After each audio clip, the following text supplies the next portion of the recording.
సరే తరణి, తాంబూలం ఎలా ఇవ్వాలో ఇప్పుడు చూపిస్తాను. మనం ఆ రోజు పేపర్ ప్లేట్లు ఇస్తాము. ఇప్పుడు ఈ ప్లేట్ ఉంది. జాకెట్ కంపల్సరీ ఏం లేదు, ఇవ్వాలనుకున్న వాళ్ళు ఇవ్వచ్చు. వరలక్ష్మి వ్రతం రోజు ముత్తైదులందరూ తాంబూలానికి వస్తారు. శక్తి ఉన్న వాళ్ళు చీరలు పెడతారు, లేని వాళ్ళు ఇంతమంది కానీ జాకెట్లు ఇస్తారు. ఇదే కంపల్సరీలే, ఇస్తే మంచిది అంటారు. లేకపోయినా పర్వాలేదు, ఒట్టి తాంబూలం వేయచ్చు. జాకెట్ ఇలా పెట్టాలి.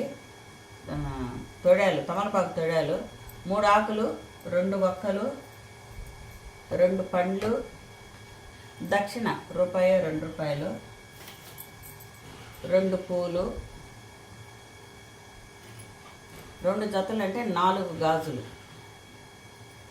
పసుపు, ఎరుపు, ఆకుపచ్చ, ఇట్ట పింకు అవే ఇవ్వాలా. ఇంకు బ్లూ, యాష్ కలర్, బూడిద కలర్ లాంటివి అమ్మనికి పెట్టకూడదు, ఇవ్వకూడదు. చాలామంది వీటిల్లో పసుపు కుంకుమ ప్యాకెట్లు ఇస్తాంటారని అవి ఏం అవసరం లేదు, ఎందుకంటే అవి ఎవరు వాడరు, పక్కన పడేస్తారు. మనం తాంబూలం ఇచ్చే ముందే వాళ్ళ కాళ్ళకు పసుపు పూస్తాము, ఇక్కడ చంపల కింద గంధం పూస్తాము, నుదుటిని కుంకుమ పెడతాం. కాబట్టి ప్లేట్లో ఉంటాయి. వీటిల్లో ఈ తాంబూలంలో ప్రసాదము శనగలు కంపల్సరీ, నానేసిన శనగలు పచ్చివే ఇవ్వాలా, అప్పుడే ఫలితం వస్తుంది. ఇవి వాళ్ళకి ఇలా ఇచ్చి ఆశీర్వాదం తీసుకొని అక్షంతలు వేయించుకుంటే పూర్తి ఫలితం వస్తుంది.